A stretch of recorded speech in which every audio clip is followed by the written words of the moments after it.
저는 올해 70을 맞은 최만수입니다. 한평생 한약방을 운영하며 살았죠. 은퇴한 지 벌써 5년이 됐네요. 요즘 제가 가장 중요하게 여기는 일이 하나 있습니다. 바로 선산을 지키는 일이에요. 아침 일찍 일어나 산에 오르는 게 제 일상이 되었습니다. 조상님들께 차례를 지내고 무덤 주변을 깨끗이 정리하죠. 아내가 세상을 떠난 후 더욱 그런 마음이 간절해졌어요. 전통을 지키는 것이 얼마나 소중한지 뼈저리게 느꼈거든요. 그날도 평소처럼 산을 오르고 있었습니다. 가을 아침 공기가 차가웠어요. 단풍잎이 바스락거리며 떨어지는 소리만 들렸죠. 그런데 조상님 무덤을 지나 더 깊숙이 올라가다 보니 낡은 묘비 하나가 눈에 띄었습니다. 묘비가 심하게 기울어져 있었어요. 이끼가 낀 돌에 새겨진 글씨를 자세히 들여다봤습니다. 김경봉이라는 이름이 어렴풋이 보였죠. 처음 보는 이름이었습니다. 우리 선산에 왜 다른 성씨의 무덤이 있을까 의아했어요. 발걸음을 옮기려던 순간 등 뒤에서 목소리가 들렸습니다. 만수 씨. 벌써 산에 오셨구만. 뒤돌아보니 마을의 최고령자인 박할아버지였어요. 80을 넘긴 분이셨죠. 어르신, 안녕하세요. 일찍 나오셨네요. 박할아버지가 제가 서 있던 묘비 쪽으로 시선을 던졌습니다.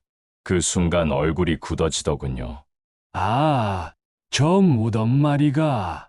만수 씨, 그거 건드리지 마시오. 왜 그러세요? 박할아버지가 목소리를 낮춰 속삭였습니다. 저 인간은 독립군을 팔아먹은 친일파였소. 일제강점기 때 동지들을 밀고 하고 다녔던 놈이지. 묘조차 저주받았다고들 하오. 등골이 서늘해졌습니다. 친일파의 무덤이 우리 선산에 있다니요. 박할아버지는 계속 말을 이었어요. 해방 후에 행방불명됐다고 하는데 누가 여기다 묻었는지도 모르겠소. 어쨌든 그 무덤엔 손대지 마시오. 좋지 않은 일이 생길 테니까. 박할아버지가 돌아간 후에도 저는 한참을 그 자리에 서 있었습니다. 김경봉이라는 이름이 머릿속에서 떠나지 않았어요. 친일파라니, 독립군을 배신했다니. 그런 인간의 무덤이 왜 여기에 있는 걸까요? 바람이 불어와 나무잎들이 바스락거렸습니다. 그 소리가 마치 누군가의 속삭임 같아 소름이 돋았어요. 무덤 주변의 풀들도 다른 곳과 달리 누렇게 말라 있었습니다. 뭔가 불길한 기운이 감돌았죠. 집으로 돌아가는 길에도 계속 그 무덤 생각만 났습니다. 왜 하필 우리 선산에 그런 인간이 묻혔을까요? 조상님들이 편히 잠들 수 있을까 걱정이 되었어요. 저녁 무렵 아들에게 전화를 걸었습니다. 태수야, 우리 선산에 대해 물어볼 게 있는데. 또 무슨 미신 이야기예요, 아버지? 아들의 차가운 반응이 마음을 아프게 했습니다. 요즘 젊은 세대들은 이런 일을 중요하게 여기지 않아요. 하지만 저는 달랐습니다. 뭔가 중요한 일이 일어날 것 같은 예감이 들었거든요. 그날 밤 잠이 오지 않았습니다. 김경봉이라는 이름과 박할아버지의 경고가 계속 맴돌았어요. 창밖으로 바람 소리가 들려왔는데 마치 누군가 울고 있는 것 같았습니다. 이상한 꿈을 꿨어요. 산 속에서 누군가가 억울하다, 억울하다고 외치는 소리가 들렸거든요. 그 사건이 일어난 지 일주일 후였습니다. 서울에서 온 개발업자가 저를 찾아왔어요. 안녕하세요. 최만수 어르신. 저는 대한개발 김 대표라고 합니다. 정장을 말끔히 차려입은 중년 남성이었습니다. 명함을 건네며 번듯하게 인사를 하더군요. 이번에 이 일대를 관광단지로 개발하려고 합니다. 어르신 산을 매입하고 싶어서 왔어요. 팔 생각 없습니다. 제 대답은 단호했어요. 하지만 김 대표는 포기하지 않았습니다. 시세보다 2배로 쳐드릴게요. 조상님, 무덤도 모셔다가 좋은 납골당에 모실 수 있도록 도와드리겠습니다. 아무리 돈을 많이 줘도 팔지 않습니다. 조상님들이 편히 잠들어 계시는 곳인데 어떻게 팔 수 있겠어요? 김 대표가 서류를 꺼내 보이며 말했습니다. 어르신, 요즘 시대가 어떤 시대인지 아세요? 납골당이 훨씬 관리하기도 편하고 자손들 부담도 덜어주는 거예요. 그런 말씀 마세요. 저는 절대 팔지 않을 겁니다. 김 대표의 얼굴에 실망감이 스쳤습니다. 하지만 곧 미소를 지으며 말했어요. 하루아침에 결정하실 일은 아니죠. 천천히 생각해 보세요. 일단 저희가 현장 조사부터 해보겠습니다. 그 후 며칠 동안 개발업자들이 산에 드나들기 시작했습니다. 측량도 하고 이것저것 조사를 하더군요. 저는 마음이 편하지 않았어요. 조상님들의 안식을 방해받는 것 같았거든요. 일주일 후, 김 대표가 다시 찾아왔습니다. 이번엔 표정이 심각했어요. 어르신, 조사를 하다가 이상한 걸 발견했습니다. 무엇을 말씀이시죠? 족보에도 없는 무덤이 있더라고요. 김경봉이라는 이름의 무덤이 2개나 있습니다. 제 심장이 쿵 떨어지는 것 같았습니다. 2개라고요? 그게 무슨 소리입니까? 한 개는 양지바른 산 기슭에 있고 또 다른 하나는 음침한 계곡 쪽에 있어요. 똑같은 이름, 똑같은 서체로 새겨져 있습니다. 이상하지 않나요? 김 대표가 사진을 보여줬습니다. 정말로 김경봉이라는 이름이 새겨진 묘비가 2개였어요. 재질도 서체도 너무 비슷했습니다. 게다가 이 김경봉이라는 사람 어떤 인물인지 아세요? 일제강점기 때 친일파였답니다. 독립운동가들을 밀고 했던 인물이라고 하더라고요. 제가 이미 알고 있던 사실이었지만 개발업자 입에서 듣게 되니 더욱 섬뜩했습니다. 어르신, 이런 문제가 있는 땅은 개발하기도 어렵고 나중에 분쟁거리가 될 수 있어요. 그래서 제안 드리는 건데 문제가 되는 무덤들만 정리해 주시면 어떨까요? 절대 안 됩니다. 왜 그러세요? 친일파 무덤을 왜 지키려고 하시는 거예요? 김 대표의 목소리에 답답함이 섞여 있었습니다. 하지만 저는 확고했어요. 그 무덤을 건드리면 안 됩니다. 절대로요. 박할아버지의 경고가 떠올랐거든요. 저주받은 무덤이라고 했잖아요. 건드리면 안 된다고 했습니다. 정말 이해할 수 없네요. 친일파 무덤을 지키겠다고 하시다니. 김 대표가 화를 내며 돌아갔습니다. 하지만 저는 마음을 바꿀 생각이 없었어요. 뭔가 불길한 일이 일어날 것 같은 예감이 계속 들었거든요. 그날 밤, 또 이상한 꿈을 꿨습니다. 2개의 무덤에서 뭔가가 꿈틀거리는 꿈이었어요. 마치 땅 속에서 무엇인가 꿈틀대며 올라오려 하는 것 같았습니다. 잠에서 깨어났을 때 온몸에 식은땀이 흘러내리고 있었어요. 다음 날 아침, 저는 직접 그 2개의 무덤을 확인해 보기로 했습니다. 김 대표가 말한 게 정말인지 궁금했거든요. 먼저 산 기슭에 양지 바른 곳으로 갔습니다. 정말로 김경봉이라는 묘비가 서 있었어요. 제가 처음 발견한 그 무덤이었습니다. 하지만 이상했어요. 분명 지난번에 봤을 때보다 묘비가 더 똑바로 서 있는 것 같았거든요. 그리고 계곡 쪽으로 향했습니다. 음습하고 어두운 곳이었어요. 햇빛도 잘 들지 않고 습기가 가득했습니다. 그곳에도 정말로 김경봉이라는 묘비가 있었어요. 2 묘비를 비교해보니 정말 신기했습니다. 크기도 비슷하고 돌의 재질도 같아 보였어요. 글씨체까지 똑같았죠. 마치 같은 사람이 같은 시기에 만든 것 같았습니다.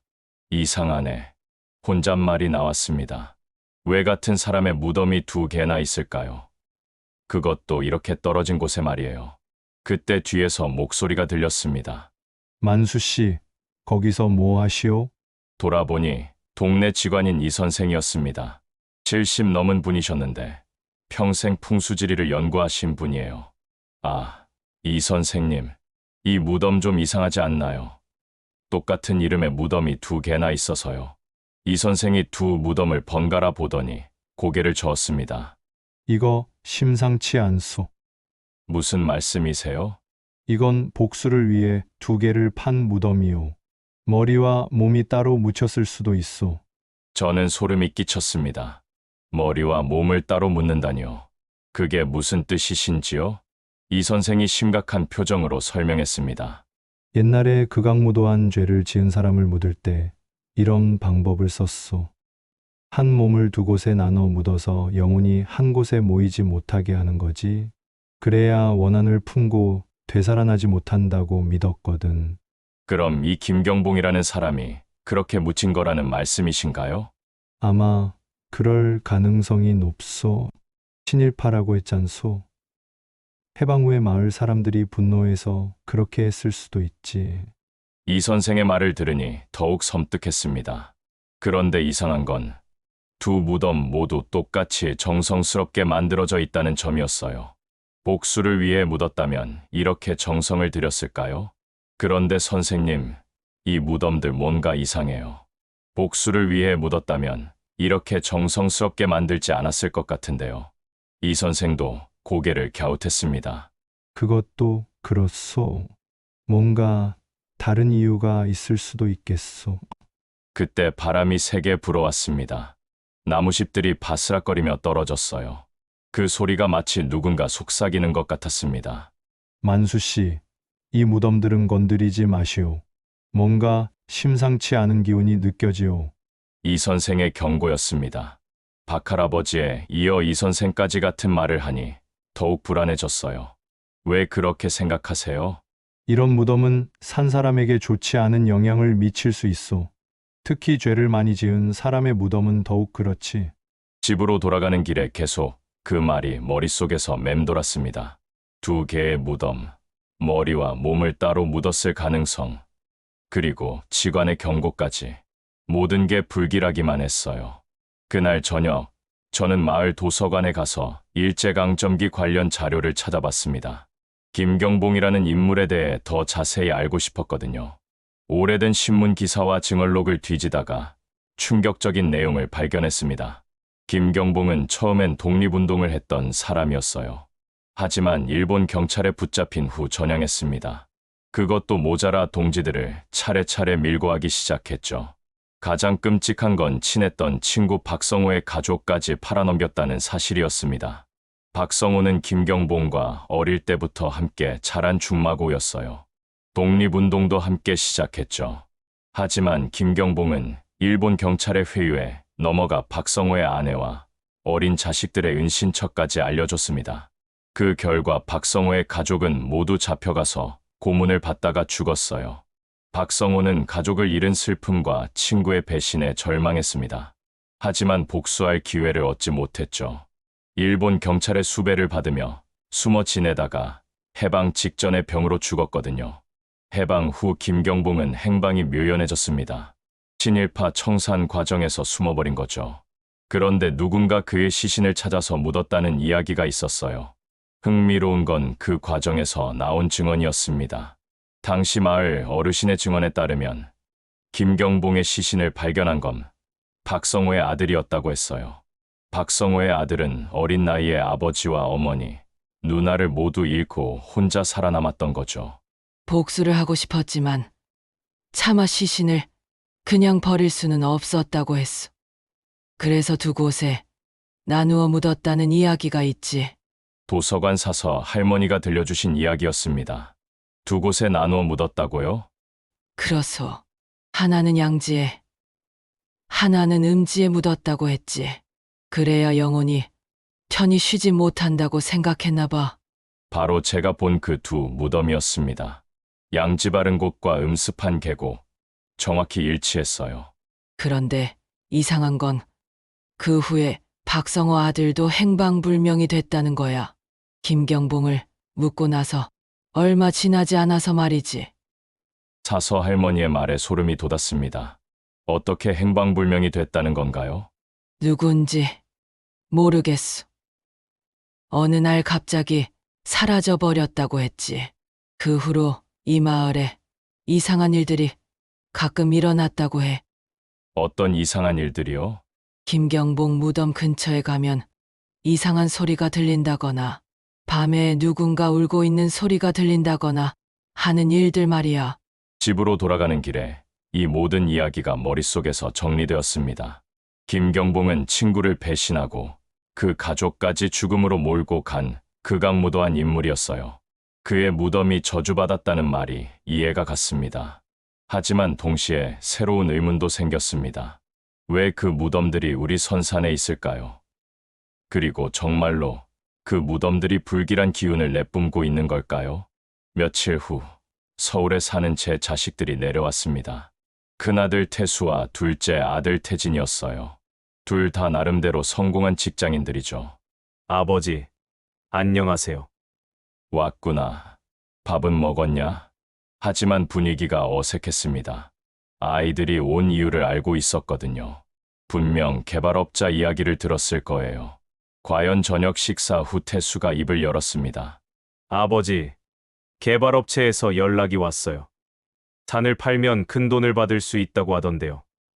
팔지 않는다고 했잖아. 왜 그러세요? 요즘 같은 시대에 무덤 관리가 얼마나 힘든지 아세요? 납골당으로 옮기면 훨씬 편해집니다. 태진도 거들었습니다. 맞아요, 아버지. 저희도 직장 때문에 자주 올 수 없잖아요. 차라리 납골당으로 옮기는 게 나을 것 같은데요. 그런 소리 하지 마라. 조상님들께서 편히 잠들어 계시는 곳인데. 아버지, 미신 좀 그만 믿으세요. 태수의 말이 가슴을 찔렀습니다. 미신이 아니야. 전통이고 예의야. 무슨 전통이에요? 요즘 누가 그런 걸 지켜요? 게다가 그 산에 친일파 무덤도 있다면서요? 그런 걸 왜 지키려고 하세요? 그것과 이것은 다른 문제다. 이해할 수 없어요. 돈도 많이 주는데 왜 안 파시는 거예요? 저희한테도 도움이 되는 일이잖아요. 아이들의 말이 점점 서운해졌습니다. 돈만 생각하고 조상에 대한 예의는 전혀 생각하지 않는 것 같았어요. 너희들은 모른다. 그 무덤을 건드리면 안 되는 이유가 있어. 또 무슨 무서운 이야기예요? 아버지, 21세기에 살고 있다고요. 태진이 비웃듯 말했습니다. 정말 답답하네요. 아버지 때문에 저희가 얼마나 고생하는지 아세요? 결국 그날 밤 큰 싸움이 났습니다. 아이들은 화를 내며 서울로 돌아갔어요. 저는 혼자 남겨져서 씁쓸한 마음을 달래야 했습니다. 그런데 이상한 일이 일어나기 시작했습니다. 서울로 돌아간 다음 날 밤, 태수에게서 전화가 왔어요. 아버지, 저 큰일 났어요.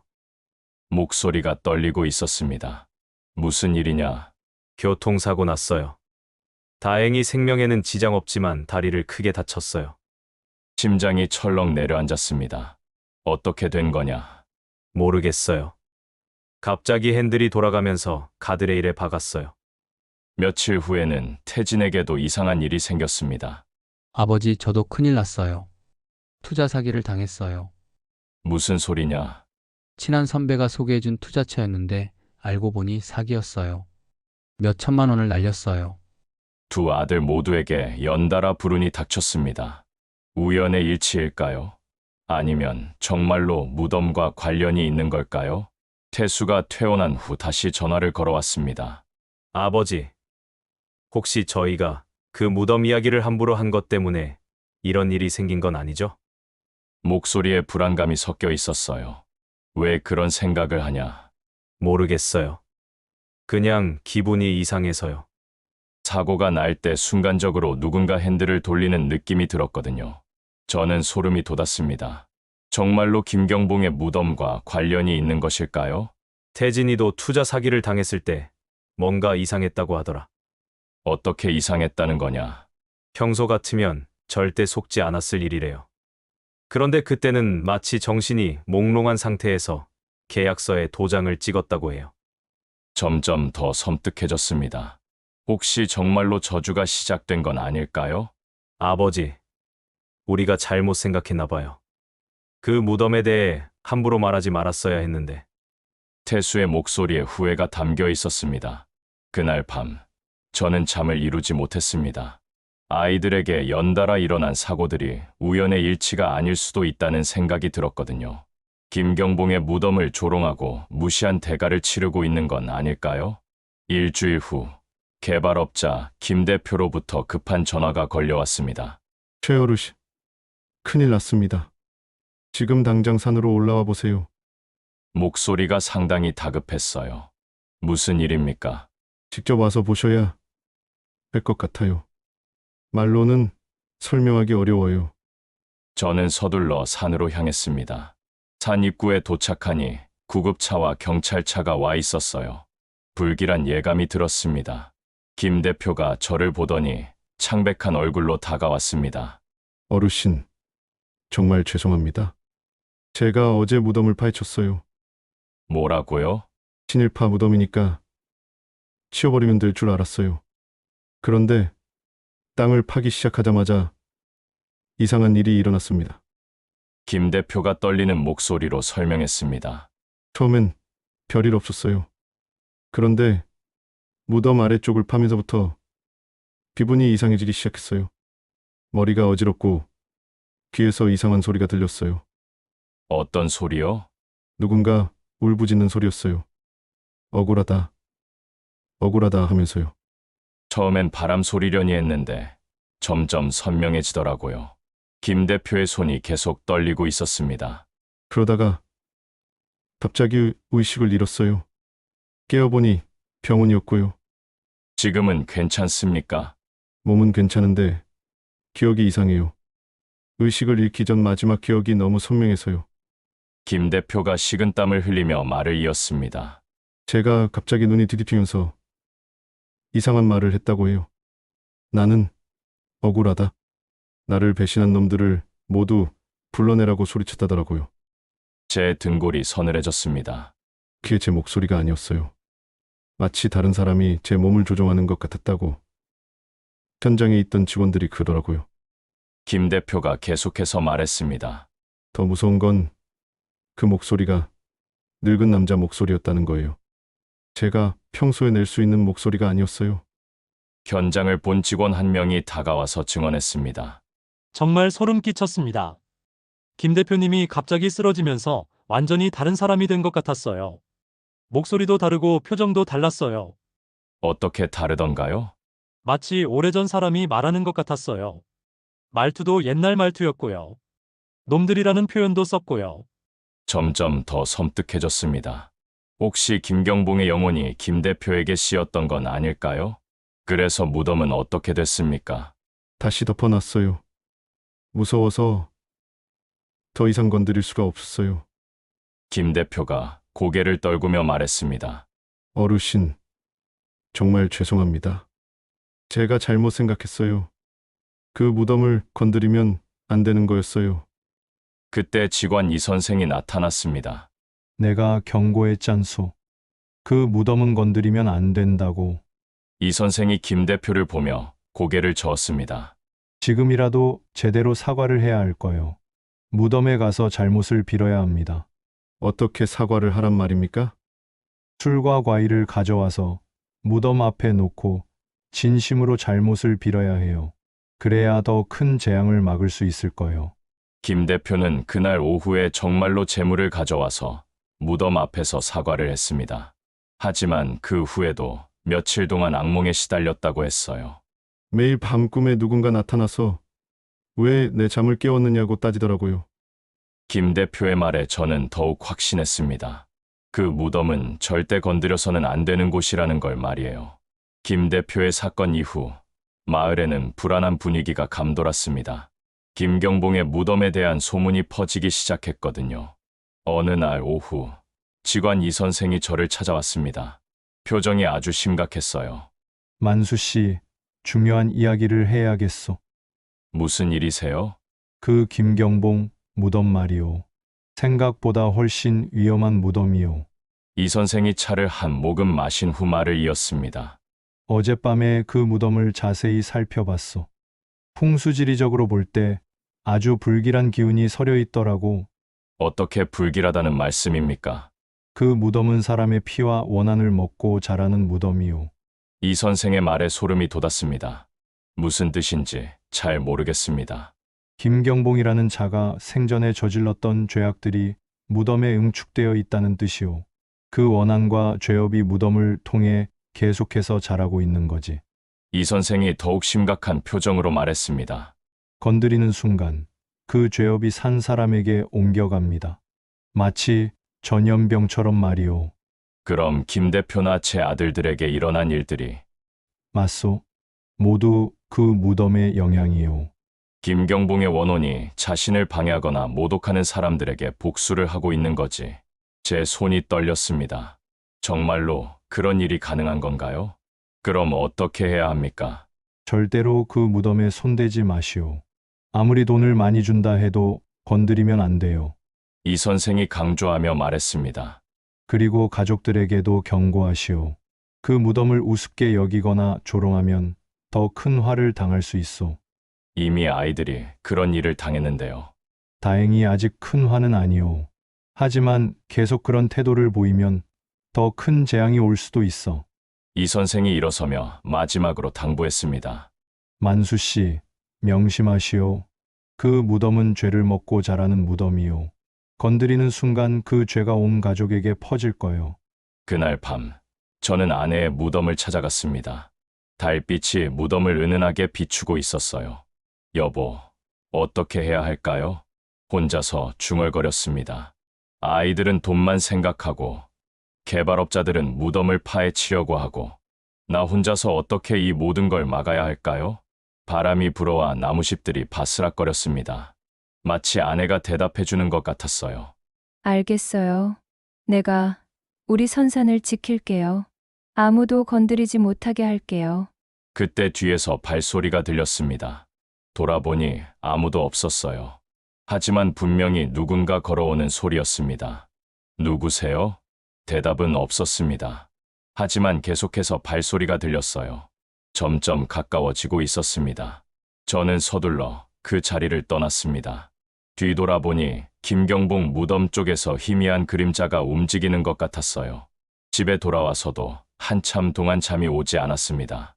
이 선생의 경고와 방금 전 경험한 일이 머릿속에서 맴돌았거든요. 내가 내 선산을 지킬 뿐, 저 무덤엔 손대지 않겠다. 마음속으로 다짐했습니다. 그것이 가족을 지키는 유일한 방법인 것 같았거든요. 그 후 한 달이 지났습니다. 김경봉의 두 무덤은 그대로 남겨뒀어요. 아무도 건드리지 않았습니다. 신기한 일이 일어났습니다. 아들들에게 닥쳤던 불운이 점차 사라지기 시작했어요. 태수는 다리 상처가 예상보다 빨리 회복됐습니다. 의사도 신기해할 정도였죠. 아버지, 이상해요. 의사 선생님이 최소 6개월은 걸릴 거라고 했는데 한 달 만에 거의 다 나았어요. 태진도 투자 사기로 잃었던 돈을 되찾았습니다. 사기꾼들이 갑자기 양심에 찔렸는지 돈을 돌려주겠다고 연락이 왔어요. 정말 믿을 수 없는 일이에요. 두 아들 모두 태도가 많이 달라졌습니다. 아버지, 저희가 잘못 생각했어요. 그 무덤에 대해 함부로 말해서 죄송해요. 이제 알겠다. 조상님을 모시는 일이 얼마나 중요한지 깨달았어. 개발업자 김 대표도 더 이상 산을 사겠다고 하지 않았습니다. 오히려 저에게 사과의 편지를 보내왔어요. 어르신의 말씀이 옳았습니다. 함부로 무덤을 건드려서는 안 되는 거였어요. 다시는 그런 일을 하지 않겠습니다. 마을에도 평온이 찾아왔습니다. 김경봉 무덤 근처에서 이상한 소리가 들린다는 이야기도 사라졌어요. 어느 가을날 오후, 저는 아내 무덤 앞에 앉아 있었습니다. 여보, 이제 모든 게 끝난 것 같아요. 따뜻한 햇살이 무덤을 비추고 있었습니다. 아이들도 이해하게 됐고, 개발업자들도 포기했어요. 우리 선산을 지킬 수 있게 됐어요. 그때 뒤에서 누군가 다가오는 발소리가 들렸습니다. 이번에는 무섭지 않았어요. 돌아보니 직원 이 선생이었습니다. 만수 씨, 잘하셨소.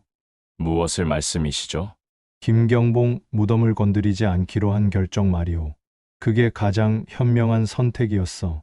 이 선생이 무덤들을 둘러보며 말했습니다. 죄를 지은 자의 무덤이라고 해서 함부로 건드려서는 안 되는 법이오. 그런 건 하늘이 알아서 판단할 일이지 사람이 나서서 할 일이 아니거든. 그래도 친일파의 무덤이 우리 선산에 있다는 게 마음에 걸려요. 그런 생각 마시오. 그 무덤도 이 산의 일부가 된 거요. 건드리지 않고 그냥 놔두는 게 모든 사람을 위해서 좋은 일이오. 이 선생의 말이 마음에 와닿았습니다. 명당이 뭔지 아시오? 좋은 자리를 말하는 거 아닙니까? 틀렸소.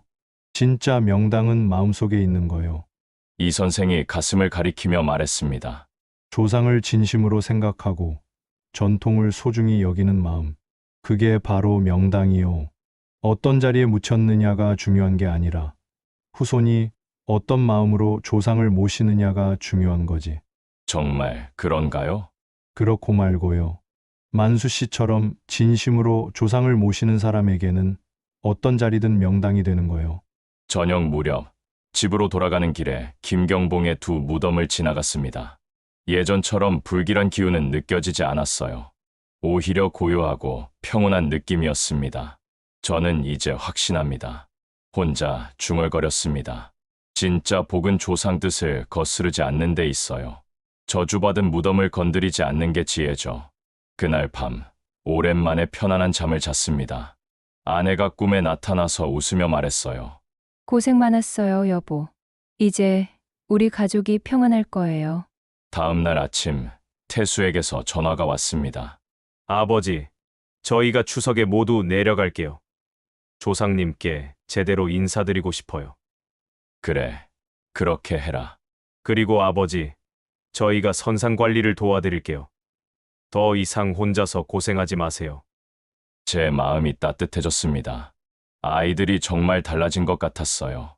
지금도 저는 매일 아침 산에 올라갑니다. 조상님들께 인사를 드리고 무덤 주변을 정리하죠. 김경봉의 무덤도 가끔 보이지만 더 이상 무섭지 않습니다. 그냥 산의 일부로 받아들이게 됐거든요. 마을 사람들도 이제는 그 무덤에 대해 말하지 않습니다. 모든 게 평온해졌어요. 진짜 명당은 따로 있는 게 아니었습니다. 조상을 진심으로 생각하는 마음, 전통을 소중히 여기는 마음, 그것이 바로 명당이었어요. 그런 마음만 있으면 어디든 명당이 될 수 있다는 걸 깨달았습니다.